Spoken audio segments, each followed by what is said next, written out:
Good morning students. मैं आपकी music teacher आज एक नए म्यूजिक लेसन के साथ आपके सामने हूँ।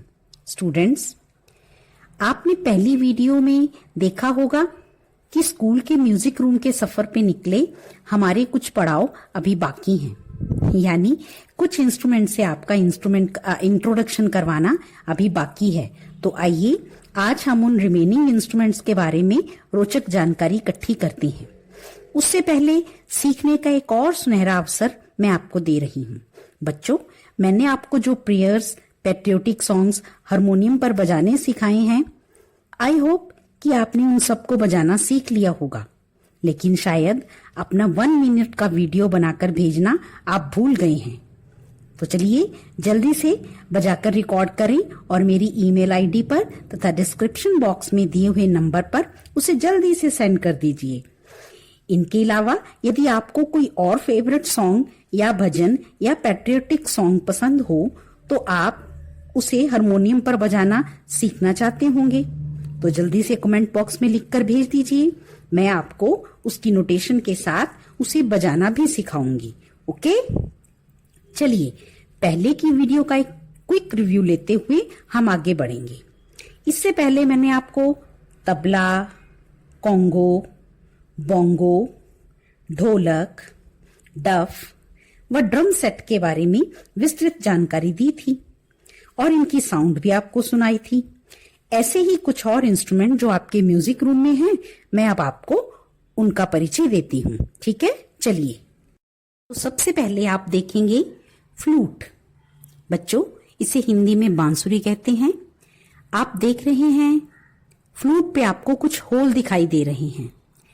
ऊपर एक सिंगल होल है और नीचे आपको 6 होल दिखाई दे रहे हैं।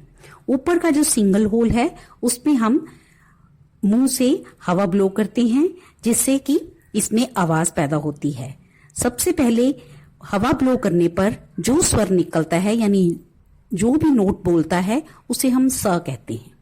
बाकी आपको जो 6 होल दिखाई दे रहे हैं, जैसे जैसे इनको हम उंगलियां रखने के बाद खोलते जाते हैं, इनमें से हवा टकराकर अलग अलग नोट्स उत्पन्न होते हैं। जैसे सबसे पहले वाले होल से रे, आगे ऐसे ही रिस्पेक्टिवली ग, म, प, ध और नी की साउंड निकलती है। तो इस तरह से 6 नोट्स की साउंड हमें इन 6 होल से सुनाई देती है और आप सभी होल को बंद करके जब मुंह से हवा ब्लो करते हैं तो उससे हमें सा की वॉइस सुनाई देती है।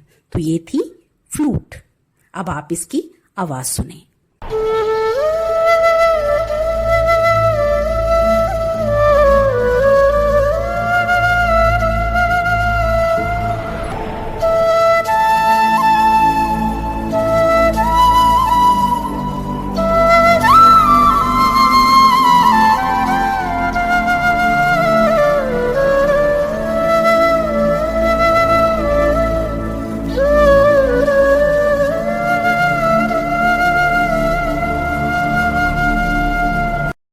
हमारा अगला इंस्ट्रूमेंट है सिंथेसाइजर। आप देख रहे हैं ना ये आप, लेकिन आप इसे कई बच्चे ऑर्गन या कैसियो कहकर बुलाते हैं, लेकिन बेटा कैसियो तो वो कंपनी है जो सिंथ बनाती है। इसका नाम सिंथेसाइजर है। ये बिल्कुल हारमोनियम के जैसा होता है, लेकिन ये इलेक्ट्रिसिटी से चलता है। हवा ब्लो करने का जो सिस्टम हारमोनियम में हाथ से होता है, वो इस इंस्ट्रूमेंट में इलेक्ट्रिसिटी से होता है। और दूसरी इसकी स्पेशलिटी ये है कि इसमें हमें ऑप्शन होती है कि हम कई इंस्ट्रूमेंट्स की साउंड इसमें सुन सकते हैं। अब जो नए हाई टेक के सिंथेसाइजर्स आ रहे हैं उसमें तो आपको बीट इंस्ट्रूमेंट्स की साउंड भी वैसे ही रियल टोन में सुनाई देगी।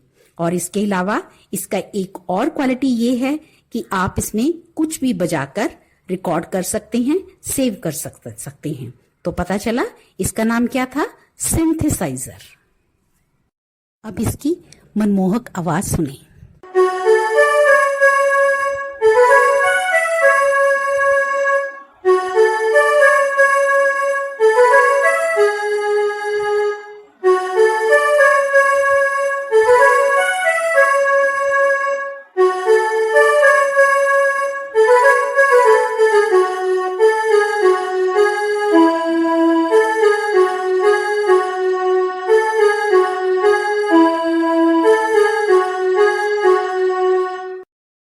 हमारा अगला इंस्ट्रूमेंट है हारमोनियम। हारमोनियम को तो सभी जानते हैं, है ना। और म्यूजिक रूम में आप इसके साथ सॉन्ग्स भी गाते हैं। आपके हर सॉन्ग की प्रैक्टिस मैम आपको इसी इंस्ट्रूमेंट के साथ करवाते हैं। बच्चों, कहने को ये एक वेस्टर्न इंस्ट्रूमेंट है। इसे इक्वली टेम्पर्ड स्केल पर बनाया गया है, लेकिन अब ये भारत में इतना प्रसिद्ध हो गया है कि हमें ये अपना ही इंस्ट्रूमेंट लगता है और हम देखते होंगे कि हर परफॉर्मेंस में हर आर्टिस्ट इसे बजाता है। ये एक लाइव इंस्ट्रूमेंट है। इसमें हमें हवा ब्लो करने के लिए पीछे पंखा दिया होता है, जिसे जब हम हिलाते हैं तो हवा इसकी रीड्स तक पहुंचती है। रीड्स यानी कि ब्लैक और व्हाइट जो नोट हैं, उनको हवा मिलती है तो उनमें से साउंड प्रोड्यूस होती है। और हमारे सभी स्वर जो मैंने आपको पहले सिखाए थे कि 7 शुद्ध स्वर और 5 विकृत स्वर इस पे एक सीक्वेंस में दिए होते हैं, जिसे हम बजाते हैं। आइए अब इसे सुनें।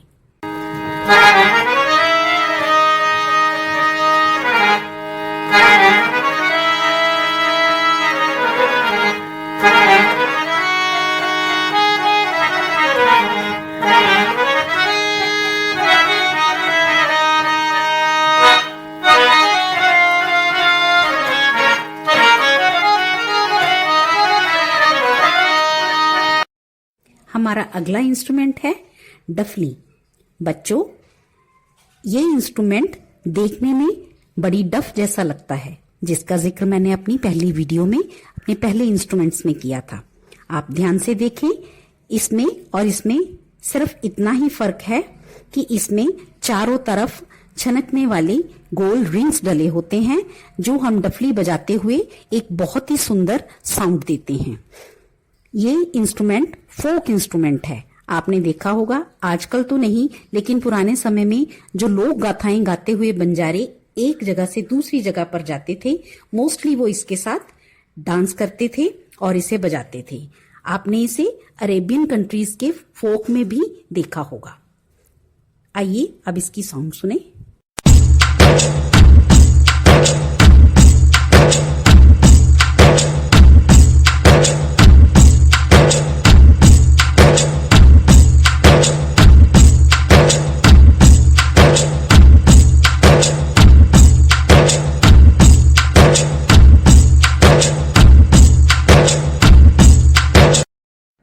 हमारा अगला इंस्ट्रूमेंट है मंजीरे।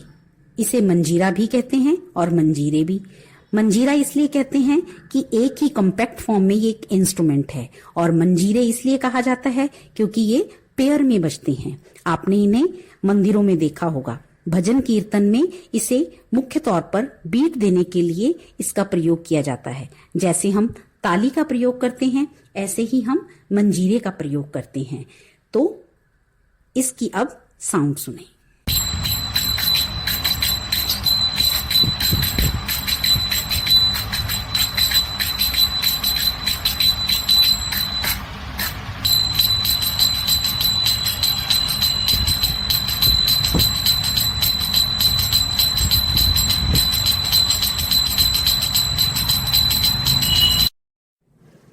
हमारा अगला इंस्ट्रूमेंट है मिरेकस। ये आप सबको बहुत पसंद आता है ना, क्योंकि इसकी साउंड बड़ी ही मधुर होती है।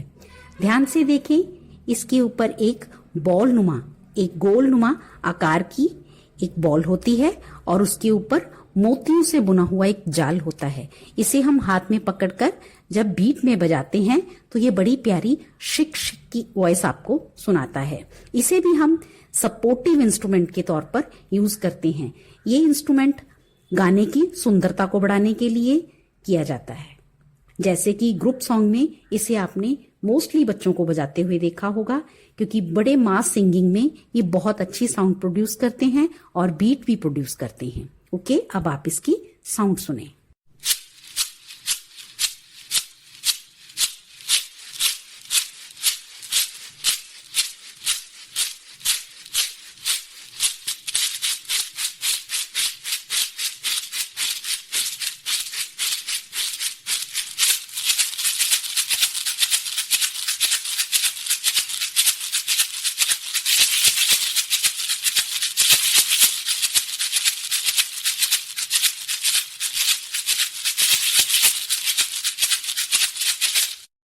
स्टूडेंट्स, अभी आपने मिरेकस की साउंड सुनी। इसके जैसे ही दो और इंस्ट्रूमेंट हैं हमारे म्यूजिक रूम में जो ऐसे ही बीट इंस्ट्रूमेंट माने जाते हैं और सपोर्टिव इंस्ट्रूमेंट का काम करते हैं। इसमें से ऊपर वाला ध्यान से देखें, वो है खंजरी। आपको ये डफली जैसा ही लगेगा, लेकिन ध्यान से देखें, डफली बीच में से कवर होती है लेकिन खंजरी बीच में से कवर नहीं होती। इसीलिए इसे हम ताली की तरह दोनों हाथों पर बजाकर प्रयोग करते हैं। इसी के नीचे आप देखेंगे खरताल। इसे करताल भी कहते हैं, खड़ताल भी कहते हैं, सिर्फ इसलिए क्योंकि ये हमारे संस्कृत से जो शब्द निकला है उसी से बना है। संस्कृत में इसे करताल कहते हैं। कर माने हाथ, ताल माने ताली देना। तो हाथ से जब इस इंस्ट्रूमेंट को पकड़कर हम ताली की तरह बजाते हैं तो इसे इसीलिए करताल कहा जाता है।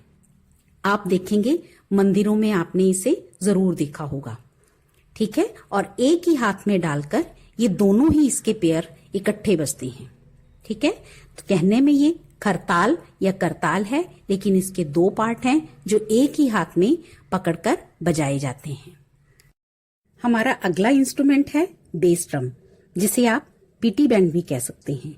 आपने स्कूल में मास पीटी के साथ और नेशनल एंथम के साथ इसको जरूर देखा होगा और सभी बच्चों का ये फेवरेट इंस्ट्रूमेंट भी है। इस पे आप देखेंगे कि कोऑर्डिनेशन लाने के लिए हम इसका प्रयोग कई बार 4 बीट्स के रूप में भी करते हैं और 3 बीट्स के रूप में भी करते हैं। आइए अब इसकी साउंड सुनें।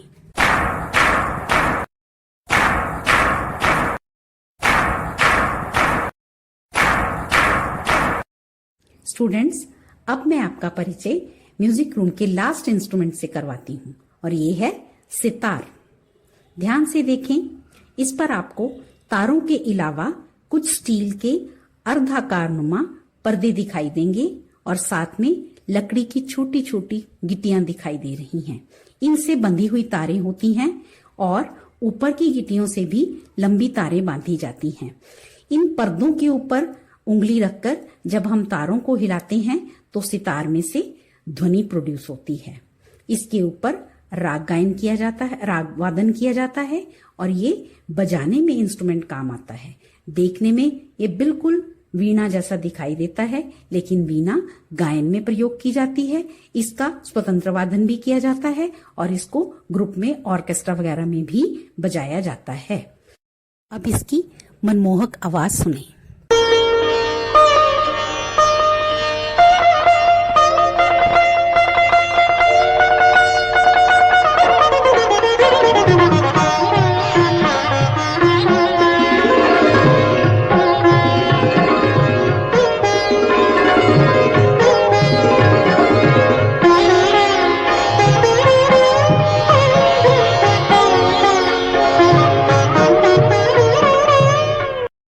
स्टूडेंट्स, इन सभी इंस्ट्रूमेंट्स की पिक्चर्स के साथ साथ उनकी साउंड सुनने पर आपको इंस्ट्रूमेंट के बारे में पूरा ज्ञान हो गया होगा, ठीक है। इसे बहुत ध्यान से देखें और एक एक इंस्ट्रूमेंट को उसकी साउंड के अकॉर्डिंग याद करें।